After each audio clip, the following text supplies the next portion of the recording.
샬롬 24년도 3일째를 보내고 있습니다. 오늘은 일상을 살아가면서 삶의 질을 높이는 7가지 방법에 대하여 공유해 보겠습니다. 삶의 질이란 무엇인가? 삶의 질이란 사람들의 복지나 행복의 정도를 말하는 것으로 인간다운 생활을 영위하는 기본적 척도이자 요건입니다. 삶의 질은 물질적인 측면과 정신적인 측면이 모두 포함되며 사람마다 만족을 느끼는 요인이 다를 수 있습니다. 그러나 일반적으로 의식주와 같은 기본적인 욕구와 안전 자유 권리와 같은 사회적인 조건, 문화여가 사회 참여와 같은 인간적인 가치 등이 삶의 질을 높이는 요소로 간주됩니다. 삶의 질을 측정하고 개선하기 위해서는 다양한 지표와 방법이 필요합니다. 예를 들어 세계보건기구 WHO는 건강과 관련된 삶의 질을 측정하기 위해 WHOQOL이라는 설문지를 개발하였습니다. 또한 국가나 지역의 삶의 질을 비교하고 평가하기 위해 국민 총행복지수 GNH, 지구촌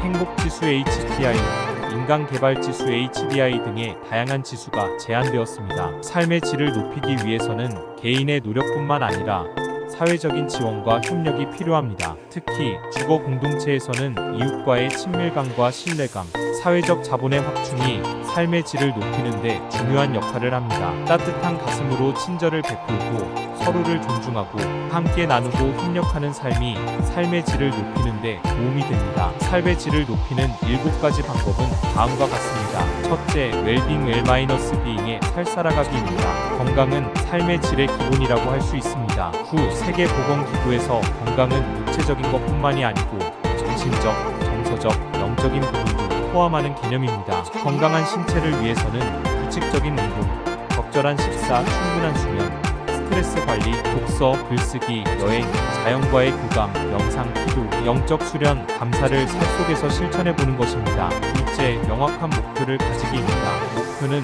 삶의 방향과 의미를 제공합니다. 목표를 가지고 그것을 위해 노력하면 삶의 만족도와 성취감이 높아집니다. 셋째, 지식을 습득하고. 지식은 삶을 풍요롭고 다양하게 만듭니다. 새로운 지식을 습득하고 활용하고 공유하면 삶의 질이 향상됩니다. 넷째, 깊은 관계를 맺고 유지하기입니다. 인간은 사회적 동물입니다. 가족, 친구, 연인 등과의 깊은 관계는 삶의 행복과 안정감을 줍니다. 소통과 지지, 사랑과 친밀감을 나누는 것이 삶의 질을 높이는 데 도움이 됩니다. 다섯째, 흥미로운 취미를 갖고 즐기기입니다. 취미는 삶에 재미와 즐거움을 줍니다. 자신의 관심과 취향에 맞는 취미를 갖고 몰두하면 스트레스를 해소하고 행복감을 높일 수 있습니다. 여섯째, 원하는 환경에서 살아보기입니다. 환경은 심리적인 것에도 영향을 미칩니다. 사람들은 평생을 태어난 곳에서 살다가 인생을 마무리합니다. 조건을 극복하고 살고 싶은 곳에서 살아보는 도전 정신을 소망해봅니다. 일곱째,